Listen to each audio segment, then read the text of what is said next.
And let's go back to the police department real quick. Sure.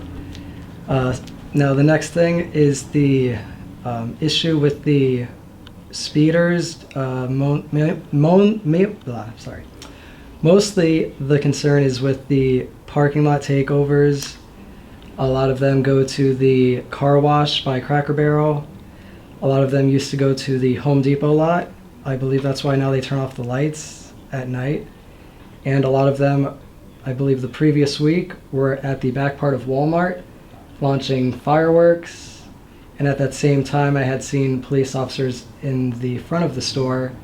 So I know that they were able to at least see it, the fireworks being launched in the air, but large crowds all leaving at once, racing down Route 9, racing down Merritt Boulevard.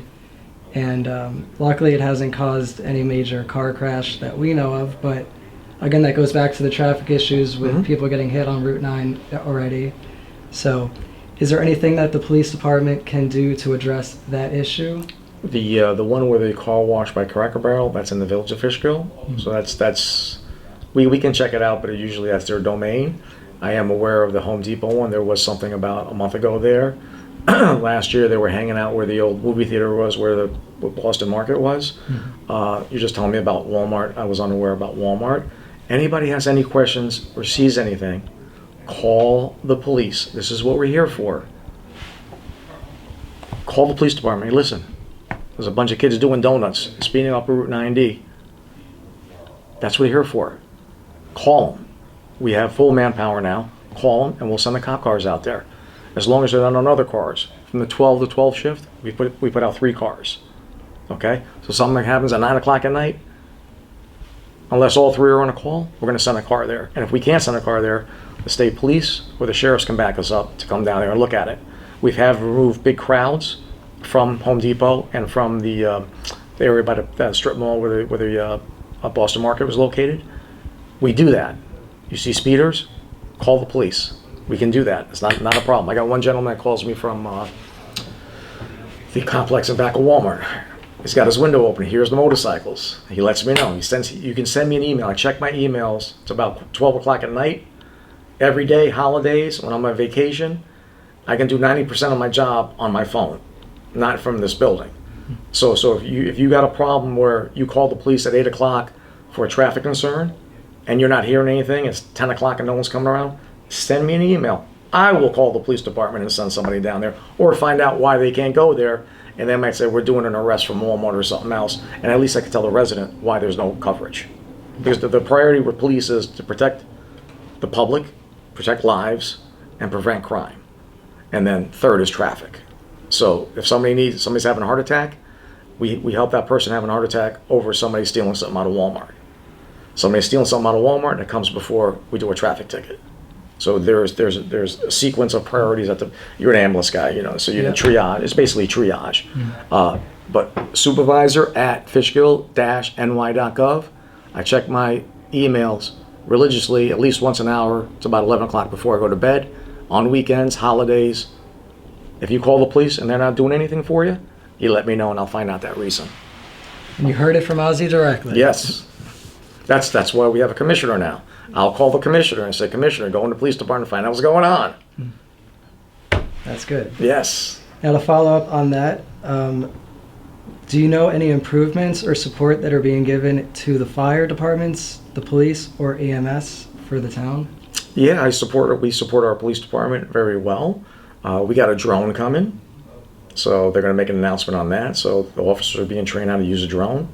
Dutchess County Sheriff's just announced that they have a drone, and we're going to use that for anything, missing kids, criminals, or whatever. Like I said, we put up those speed signs all throughout the town of Fishkill this year. We've got surveillance cameras that match. Let's say there's a criminal event in New Windsor across the river. These cameras can track the vehicles, their last locations, and can say, hey, they're en route to Fishkill or going through Fishkill. So we've done that. In January, we passed a very nice PBA contract for our men and women in blue. It's been very, very beneficial to them. Once we passed that contract, because last year it failed, 2-2 it failed. This year it passed 5-0, thanks to Jackie Bardini being elected to the town board. She was the deciding vote, and we got that PBA contract passed. The other 2 board members that voted no voted yes for it last year. So once we had that PBA contract taken care of, that's when you started seeing our numbers of getting more people coming to the police department. They've risen. So we were able to, once we passed the PBA contract, we were able to hire more people because there was more interest in the job. And let's go to the fire department. So the new fire department on, which they're going to have their grand opening June 21st, I believe. 21st, I believe. Yeah. 21st at 3 o'clock. I believe so. I've been here, nothing but supportive of their actions. I've worked with the commissioner, Miller, trying to get stuff done. Mr. Dan, working with them to go through the logistics of getting the paperwork done, completed, and the town board has waived nearly every fee associated for the fire department. But I also get complaints about the siren. Yes, it does cause PTSD for some of the war veterans, but we are responders responding. You know, we have a pager, and if we don't hear that, that's the second. But this is one of those things where things that happen in the village or the fire district, I get blamed. I don't get blamed for it. The concerns come to me. Yes. But Roundabout has been an excellent fire department. Glenham, they've been so good with this downstate project. Pico does a hell of a job. Glenham and Dutchess Junction do what they can. We've been blessed with great first responders, BVAC. It's pretty good volunteer corps in the town of Fishkill. I'm very proud of them. And to follow up on that, so years prior, Fishkill used to have the ambulance cost covered, and now they're not covered. No, they're not. But we have our own dedicated ambulance. Can you elaborate more on that? Ambulance coverage is a problem in the United States, not just the town of Fishkill. Yes, I can agree with that. Yes. So in Dutchess County, the only volunteer ambulance, I believe, is BVAC. Yep, the other volunteer just closed last year. It's closed last year. So in the town of Fishkill, we have what's called a Roundabout Ambulance District, and it covers the town of Fishkill, excluding the village, excluding Glenham, which is on 9D. I'm sorry, Glenham, which is this area on 52, Dutchess Junction on 90, which is south of Beacon, and then north of Beacon, Chelsea. So BVAC covers them. There's issue with coverage sometimes, and members that live in the Roundabout Ambulance District are pushing me to create a town-wide district. We need to see how that goes. I'm not 100% sold on that yet. BVAC has served our community, and I don't want to take away those additional districts from them. But there's a thing with coverage, and a lot of municipalities pay like $400 or $500 for ambulance coverage. And the cost of ambulance coverage is less if you have more calls for the ambulance. So the busier the ambulance are, the more they can bill Medicaid, health insurance, or whatever, so they can make money and charge the taxpayers less. I think the residents of Fishkill that are in this ambulance district probably pay about $40 a year for the coverage. And as the cost increased, they would pay some of the co-payments that the town would pay. But since the rates have increased dramatically, we can't do that anymore. So in order to buffer some of those expenses, we allow that ambulance staff to use a room downstairs and a bathroom with a shower so we can lower those costs. So it's one ambulance. If we went to a town-wide ambulance district, we would have 2 dedicated ambulances to the town of Fishkill. Depending on the revenue from the hotel tax, which passed this year, the town board will consider moving in one direction or the other. But ambulance coverage is a nationwide issue, and I am listening.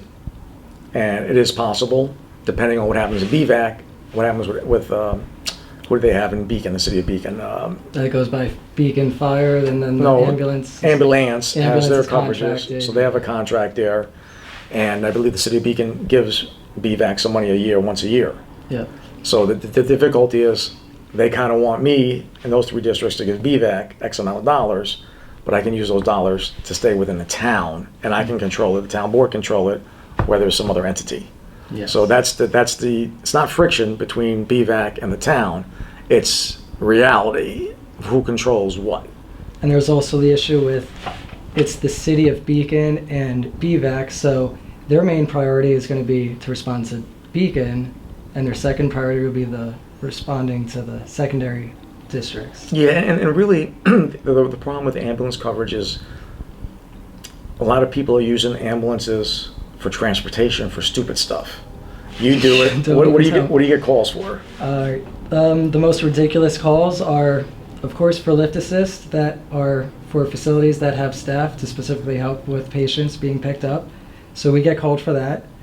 And of course, they'll call us again because they can't get up from the bathroom. So after that time, now you're coming to the hospital. Most of the time it's just lift assist because of the lack of staff, the training, whatever. A lot of the times, though, it's usually, can you help me do this or that?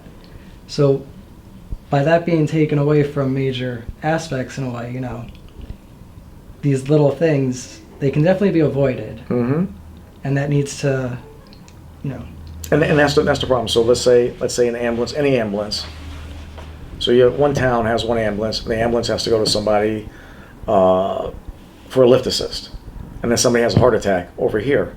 Then they call for mutual aid. Mm-hmm. And then that other municipality loses somebody. So there's a domino effect on this stuff. And sometimes if there's multiple calls in the district, mm-hmm.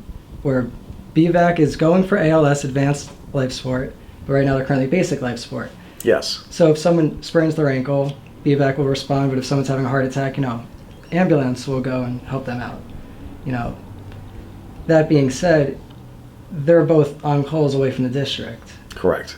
So, you know, that having that extra ambulance here is a plus, but, you know, it...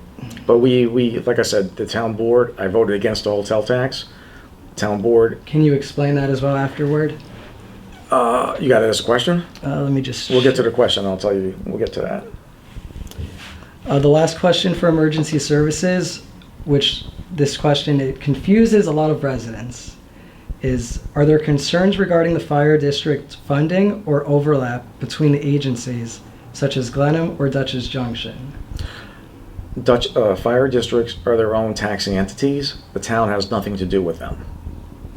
Simple as that. Okay. So if anybody has a question, each fire district has their own board of commissioners. They hold monthly meetings. They advertise them. I see them advertised on their display screens on their websites.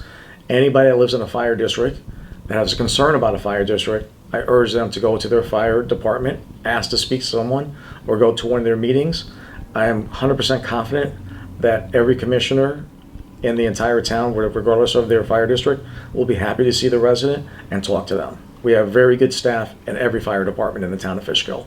The residents should not be afraid to ask their elected officials questions. They should not be afraid to ask their fire districts, library districts, all kinds of things. If a citizen from the town of Fishkill goes to a fire department or a library district or a school district and doesn't get a response or is disrespected, come see me and we'll take care of it. If you can't get a response from them first, come see me and we will work to take care of that. I will do that. And that's one of the things I'm trying to do with the interviews, is to bring more of a perspective of the different, you know, areas in town, the difference between the village and the town, Glenham. You know, these questions are asked, which does help everybody. And of course, now we hope that you will take this info and go to the proper meetings. Some people are also concerned because if you look at the city of Beacon with their meetings, you know, their fire department is run through the city. So that's also where some people get their And the village confusion. is run through the village. The Yes. village fire department, and there's a difference. We have, town has fire districts, the village has, I think they're called protection companies. Protection engine. And the village budget goes through there, so there's different priorities, different laws. Yeah. But if you live in a village, we have a mayor. They have their village meetings the first and third Mondays of the month at 6 p.m. Go see the mayor. You have a concern? You know, there's bigger concerns out there that people are afraid to. They're afraid that their government is not going to talk to them. Mm-hmm. If any government within my borders does not treat you good, come see me and I'll do my best to make it right. And But of at least course- make that effort to go there first. Yep. That's all I ask. And of course, you know, one of the things probably people see is the videos online of someone at a town hall meeting and it goes like chaotic and all, but that's the worst video that you're going to see. Not every town hall meeting is like that. Well, you know, Fishkill is the breadbasket of democracy in 1776, our founding fathers, they were pretty violent.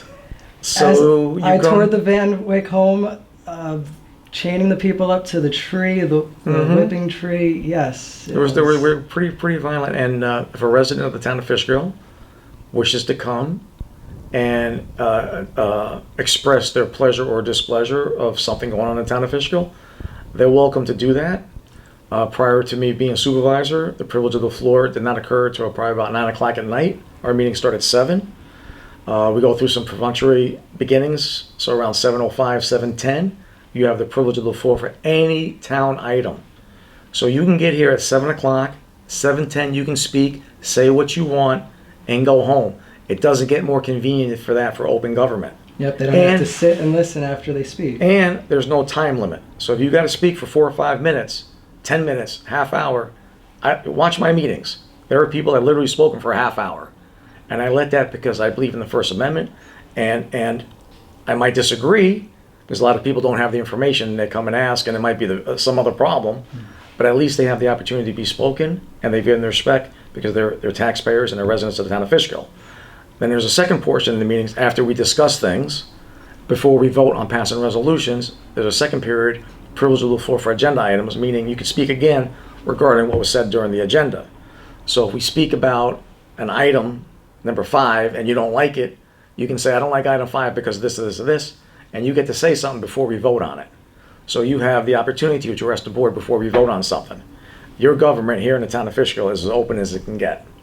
No doubt about it. And during tax season, water bill cycle, the assessments which just got done, I don't sit here and hide in my office. I'm out there talking to the residents of Fishkill, listening to their concerns, and trying to help them get through the process. Sometimes there's a line of 10 or 15 people. What are you doing in line? I'm looking to do this. You're in the wrong line. Simple as that. And I talk to them, we talk about assessments, assess values, and they get it. And they're appreciative of that. I don't hide in my office. I'm out there on the floor. Community engagement is Always. exactly. Always. It's one of my favorite things to do. Now, can you go back to, you spoke earlier about the tax on the hotels? Yes. So last year, the town board, and a 3-2 vote, I'm sorry, is it this year?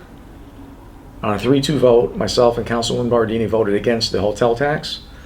The problem with the hotel tax is when you run for office, when I ran for office in 2019, Ozzy's anti-business. So your political opponents try to frame you as something as anti-business. Yeah, they choose one specific thing. Well, there's multiple things they try. You know, I got called a jihadist terrorist. I was called stealing money. All kinds of things. They just throw it through the wall. But one of the things that is serious to me is that I'm anti-business. So you pin me as being anti-business, but I'm pretty business friendly, and I got between $200 and $400 million coming in the pipeline. You really think I'm going to vote for a hotel tax that's going to be bad for business? This is not going to happen. So that's the reason I voted against it, purely from what I just told you. Okay. Right to the point. I'm not going to be labeled as anti-business. So whether it's a good thing or a bad thing, I'm the town supervisor.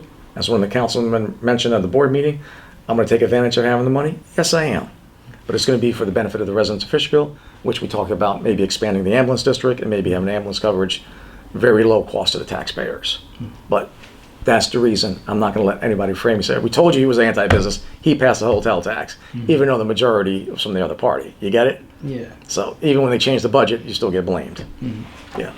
So that's your honest question. The Right world of politics. If it wasn't for politics, the town would be even run better.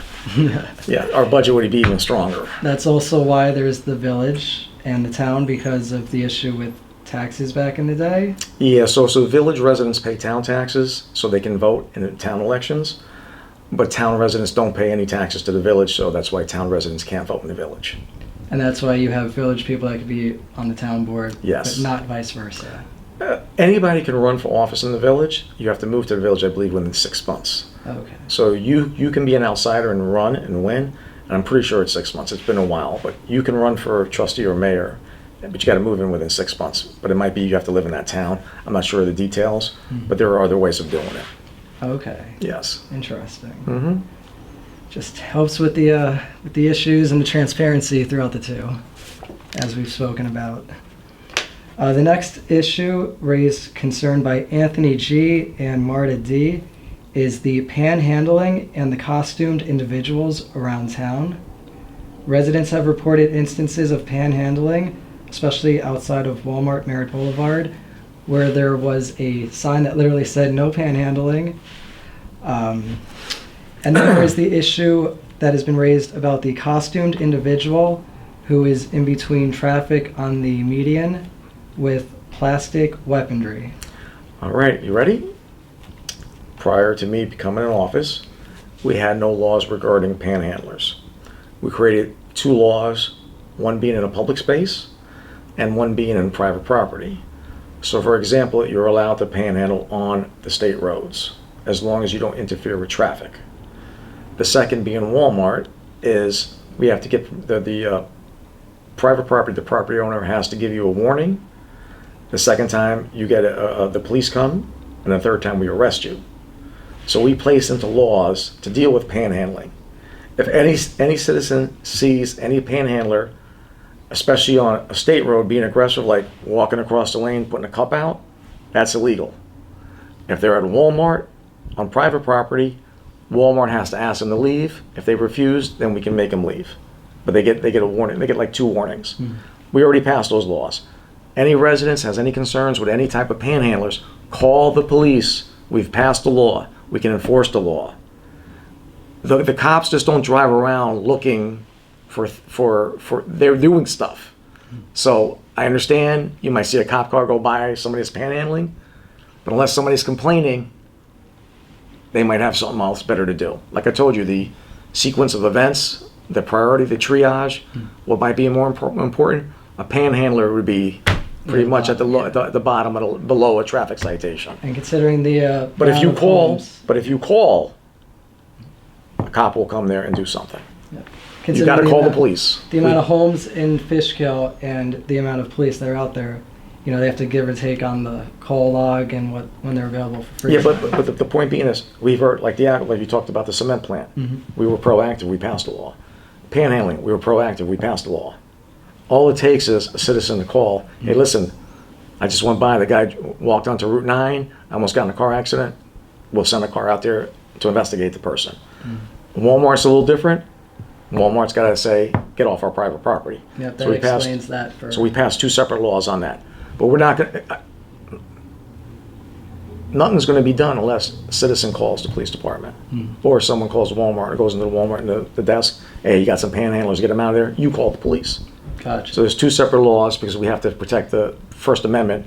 You have due process. You're allowed to panhandle on off ramps and things like that. But on private property, so there's 2 laws, which we've passed. Call the police if anybody's bothering you when they're panhandling. Already ready to go. And then what about the costumed individuals that are... Same thing. Yep. Same thing. Call the police.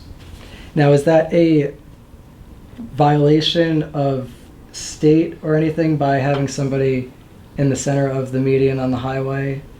Call the police. Guys. Just call the police, everyone. 'Cause Well, if you think somebody's a threat, if you're saying that somebody's got something that looks like a firearm that's displayed, that's illegal. You can't do that.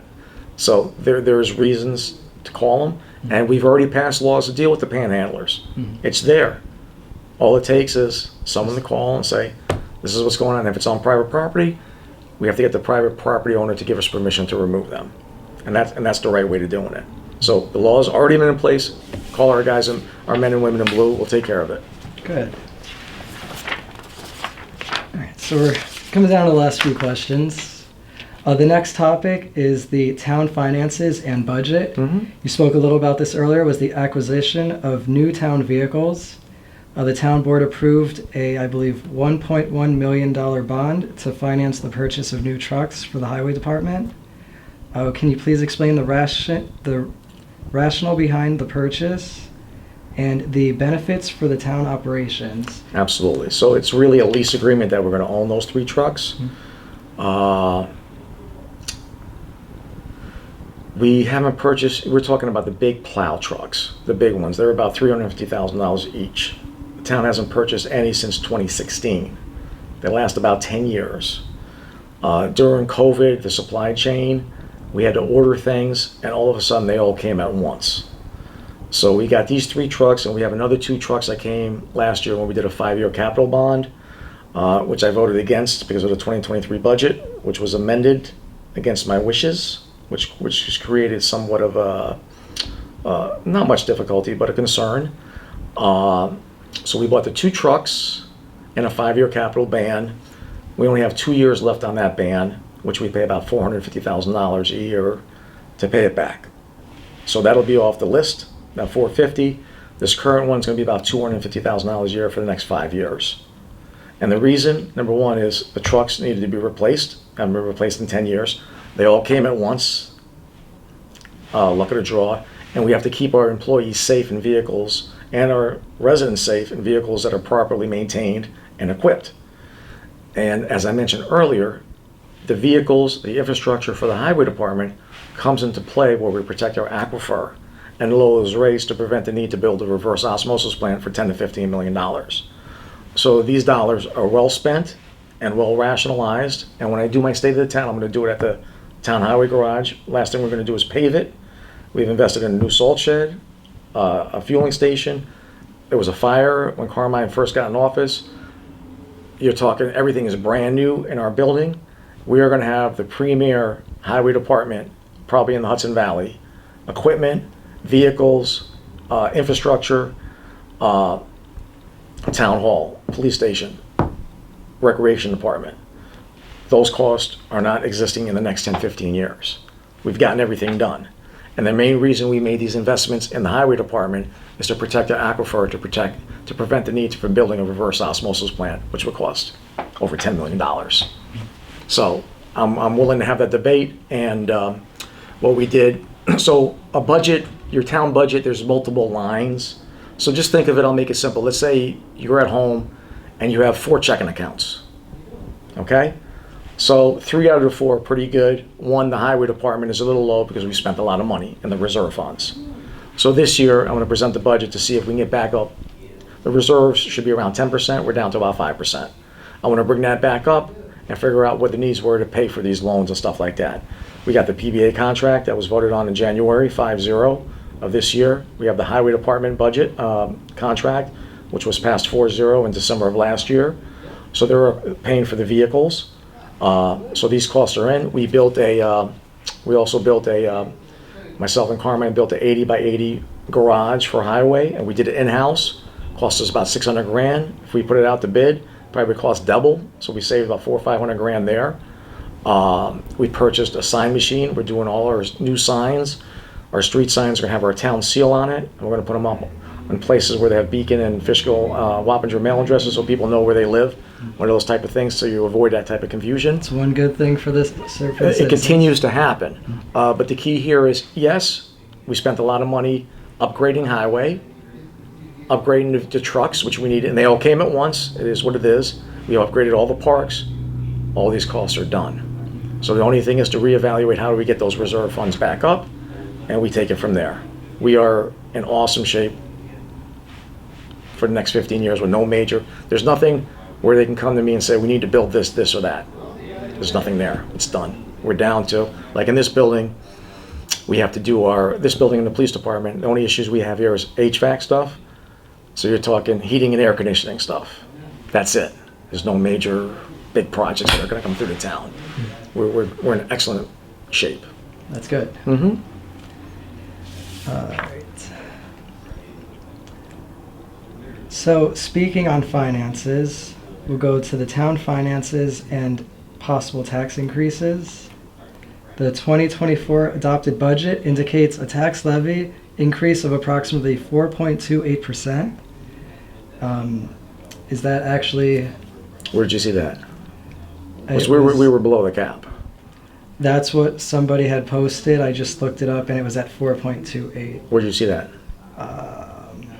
Well, the tax levy about money, the amount being spent. Yes. Yes. So the tax cap and the tax levy is different. Yeah. Okay. So we purchased a lot of stuff, got a lot of stuff done. All right. Is there any tax increase for the upcoming year? I'm going to start the budget probably in July, and we've had great budgets. All of my budgets to 21. The peak of when I took over in 2020. We kept the town open during COVID, and we had a tremendous amount of revenue coming in because people were staying home and upgrading their homes. I inherited a good budget from my predecessor, which I thank him for. I continued his same exact practices. I kept his I kept the former controller here. I kept his entire finance staff. I did exactly what he did for 21 and 22. The strength of the town of Fishkill was during the 2022 budget. New board members got in. I presented my 2023 budget. During the 2023 budget process, they decided to cut an alleged $750,000 out of that budget, claiming my spending was reckless. That's what they claimed. The difference was a $4 savings. Instead of a $10 tax increase, you got a $6 tax increase. So all of my budgets till then resulted in maybe a $10 increase during that time period. Remind you, with significant inflation and significant assessments going up, property values going up. I think that's pretty darn good. So within the 2023 budget, there was a bond. So they altered the budget at a recent town board meeting. Now the claim is it wasn't $750,000 that was cut. It was less than $400,000 was cut. But if you watch social media, got something in the mail, got something at your door, Ozzy's budget was reckless. Residents knew it wasn't the case, and I was reelected comfortably, winning each election district in the town of Fishkill. But there are repercussions because as the town supervisor, as the chief financial officer of the town of Fishkill, I have to prepare for the future. Board members have a different perspective. They can think about what's best for them, what's best for their political career. And the decision to alter the 2023 budget was not for the best interest of the town of Fishkill. It was something to use against me to try to get me out of office. I'll keep it as blunt as that. So what happens? We lose that revenue. So we lose, let's say split that 400 to 700, let's say it's 550. So over the last 4 years, we lost over $2 million of revenue that we could use for certain things. In addition, the board voted to bond out $1.8 million for a 5-year period, which is about $450,000 a year. Get it? Mm-hmm. My preference is to pay for stuff cash and save for it. So those decisions for the 2023 budget skewed the great work by my predecessor and my continual work of what he was doing. So it kind of shifted it a little bit. But our economy is very strong. If there's any result, it's been discussed in the Southern Dutchess News. You're looking worst case scenario, maybe between $30 and $60 increase for next year, if that. And that's only because we need to replenish the highway department funds where we invested all this money. So we are in excellent shape. I understand people would be upset. I would be upset too, because when I tell you I stand out here when people are paying their water bills, I have seniors coming here crying that they can't pay their water bills, and they're only $40, $50. Water bills. Talk about the electric bills. Yeah, well, I'm just telling you what I can control. So people tell me, and then in 2024, I gave a real tax cut, which was about $80. So in my 8-year period as supervisor, you're going to look at me raising your taxes probably like $10, $15 a year, which I think is excellent. And if 2023, they kept my budget in place, we would be in a stronger position today. Instead of, let's say, a $50 increase, probably be $10, $15. But all these are going to go down because in 2 years, that $450,000 is going to be off our ledger, and it's going to be less expenses for the taxpayers. So that's how that works. And there's nothing that we're buying in the future to add to it. It's done. One thing I also look at it as, I was looking to buy a house before COVID, so a house was going $450 in Fishkill. During COVID and after COVID, that $400,000 home is going for $800,000, $900,000 now. So the price of the value of your home has definitely gone up. So I can see where your taxes can start going up as well, slowly to a certain percentage. The one thing that Governor Cuomo did was implement the 2% cap. Mm-hmm. So let's go back to the 2023 budget. So my 21, my 22 budget, 22 is the peak of our strength, okay? And all I did was kept with my predecessor, they stayed open during COVID, kept the same staffing, kept the same plan rolling. If it ain't broke, I'm not gonna try to do anything to it. Mm-hmm. So what I basically did was told the truth about assessments. For years, decades in this town, my previous supervisors would claim a tax cut by lowering the tax rate 0.001%, claim you got a tax cut, even though your assessed value went up and you're paying more in taxes. I just tell you the truth, because our tax rate, quite frankly, is a little bit too low. We're right at 1.99. We're one of the lowest in We were one of the entire lowest, state. and because I kept my word. And when I believe I've lowered the tax rate every year I've been in office, but we have not cut your taxes every year in office because the assessed value went up. And the average is, 10, 20 bucks in that range. Okay? The 1 year where you got a real tax cut, where I cut the tax rate and based on assessments, was a 2024 budget where you got about an $80 tax decrease. So if you add all my years and projected years, you're looking at a $10 increase per year, about 90 bucks in an 8-year period during COVID, during a recession, and probably another recession coming up. And that was a lot lower than much other people face throughout the Yes. nation. So you're looking, we've been very good financial stewards of your taxpayer dollars. So I just want the residents of Fishkill to know that we're going to stay strong and we're going to get stronger, and we got a lot of money coming in the future. So I love these, because people, what I don't like as supervisors, to get something going on in another municipality, me getting blamed for it. Then something happens in the budget process that gets changed. A couple of board members changed the budget to cut revenue, and then complain that you're deficit spending now. You follow me? Hey, It's buddy. like a chain. Hey, buddy. You created the reason that there is deficit spending, and it's not a lot, but you know what I mean. They forget that because a councilman is not the supervisor. I have to think long term. I had to think about the PBA contract to pay for that. I had to think about the highway contract to pay for that. I had to think about paying for those vehicles. They had no concerns. The concerns in 2023 was do whatever we got to do to get rid of this guy. And for the sake of calling me reckless, they hurt the financial strength of the town for political gain, which they failed at. And the cost, like I said, 50, 60 bucks in that range. It's not a lot, but you got to know what the motive was. And it didn't have to happen. Gotcha. Coming down to the last few. Please, my daughter needs to be picked up. The phone is ringing. It's her. Supervisor salary adjustment. Yeah. Submitted by John M. Mm-hmm. Recent discussions have highlighted a 50% raise for a town board member and other salary increases for town officials. Would you be able to please justify the salary adjustments and the comparison with similar municipalities? Absolutely. Absolutely. So the first thing we did with salaries, there's a whole cycle of things that we do. Infrastructure, controlling the town from the developers, and then making sure our employees have a living wage. So the first thing, the town is basically three things: the police department contract, the highway contract, and then town hall. So the first people that got taken care of were the police, highway, and this year, the employees of the town of Fishkill. The last thing we adjusted was for the elected officials, and this was a bipartisan initiative. Bipartisan. So in the town of Fishkill, you have 4 board members, a supervisor, that's 5 for your board. We have 2 judges, and we have a highway super, and we have a town clerk. So we have 9 elected officials, 6 Republican, 3 Democrats. Okay? This was bipartisan. So we brought up the board member salaries from $10,000 to $15,000. Highway super from 85 to 94, town clerk from 75 to 80, and my salary from 65 to 85. These salaries for town board members and the town supervisor were the same salaries in 2007.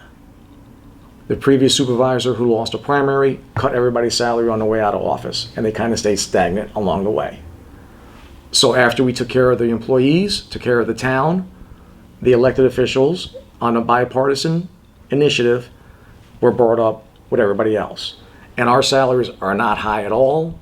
No, they're very average with, regular salaries for... Look, our highway superintendent makes $94,000 a year. He handles buildings and grounds. He's worth about $150,000 a year in the private sector, easily. This position, 2 years ago, I'd say be worth a lot more, but things are getting done. I'm doing less work.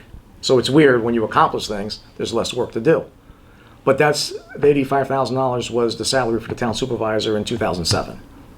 So you're talking 20 years later, it's the same salary. I'd also like to mention that I inherited a budget item for a communications director. I didn't think it was worth it. I cut that. We've saved $600,000 alone by eliminating that one position in my office alone.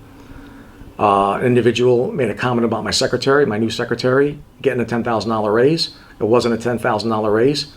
The previous secretary made, let's say, 65. I hired a new guy. I put him at 55, gave him a year probation, and brought him back to that level.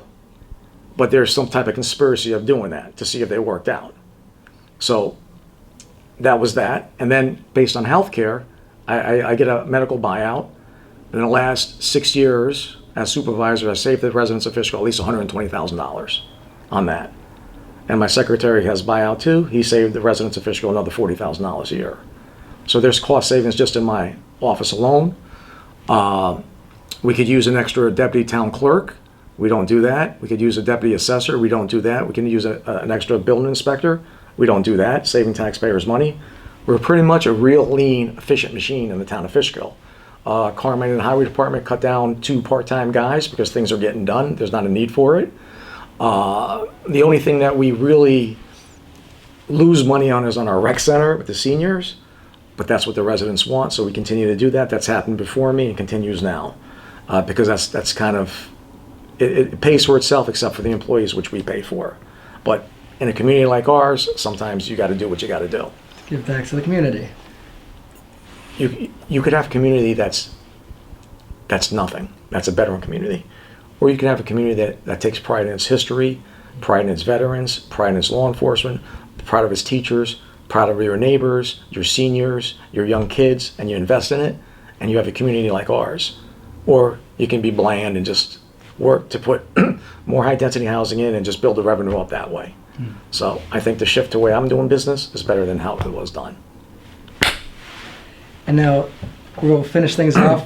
One of the main questions, and this is not Ozzy's issue, but this goes toward you a lot, is the house on Jackson Street that was torn down and is now the center of a condo build. Yes. So can you just explain real quickly on how residents can express their concern for the Jackson house with the new build going there? Sure. So the Jackson project on Main and Jackson is in the village of Fishkill, not the town of Fishkill. If that was in the town of Fishkill, that would not be happening, rest assured. But that's not my government.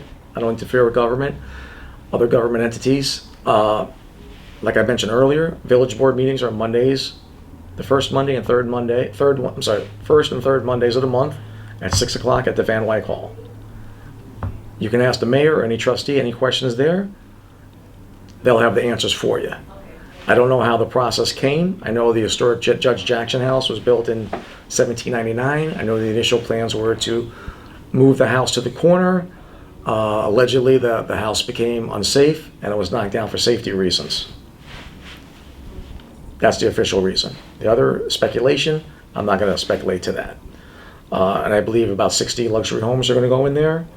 And the last step is I believe the developer has applied to the county for some financial tax breaks. And I don't know when that decision is going to come out. But that is in the village of Fishkill, not in the town of Fishkill. So I'm going to clear that up.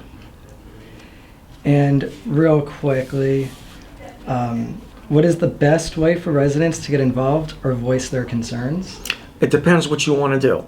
If you have a personal concern and you want me to look into it, send me that email, supervisor@fishkill-ny.gov.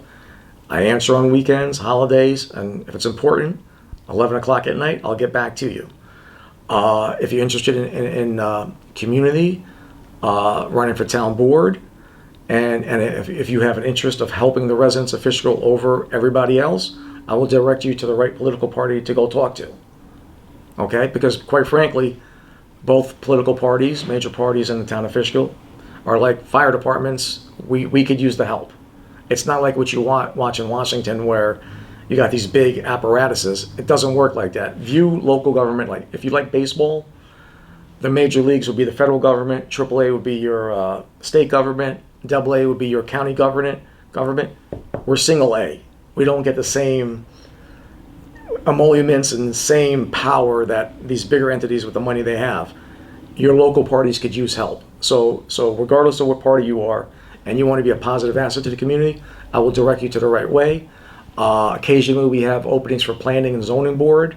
When those come up, I post them on the town website.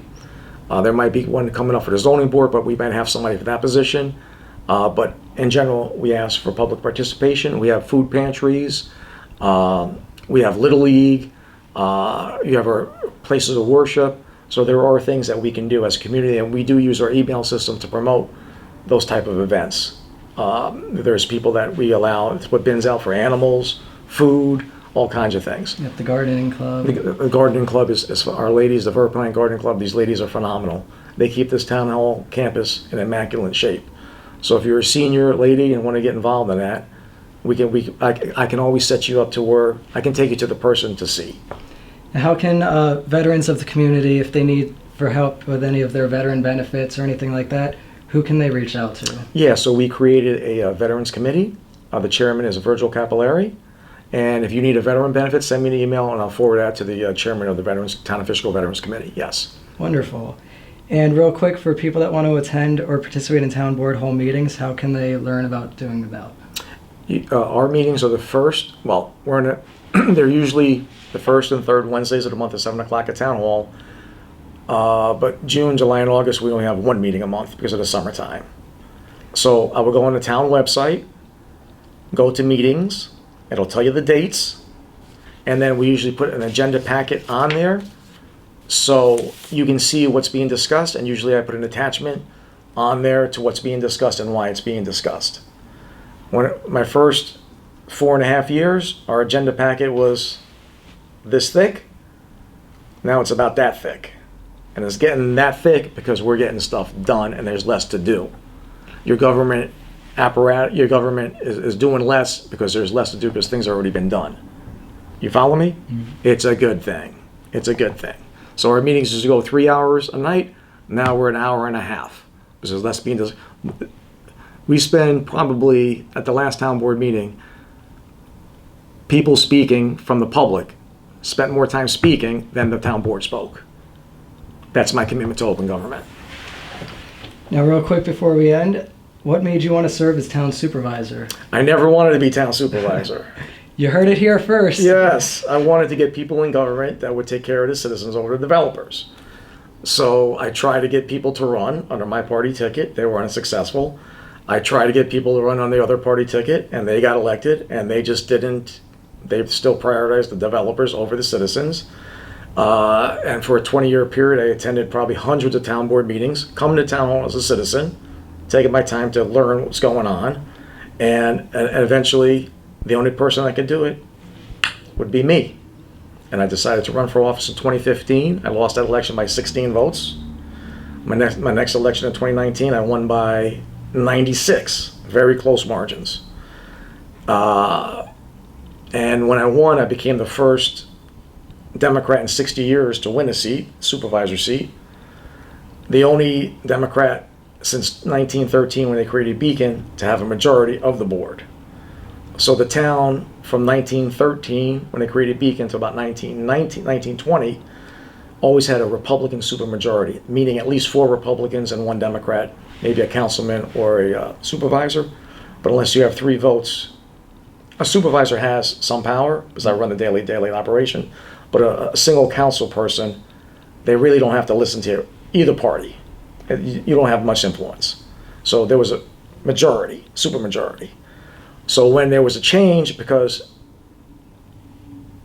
the citizens weren't being paid to, then the attacks came. And the attacks, they won't tell you, they'll look for reasons not to like you, but what are your solutions for the residents of Fishkill?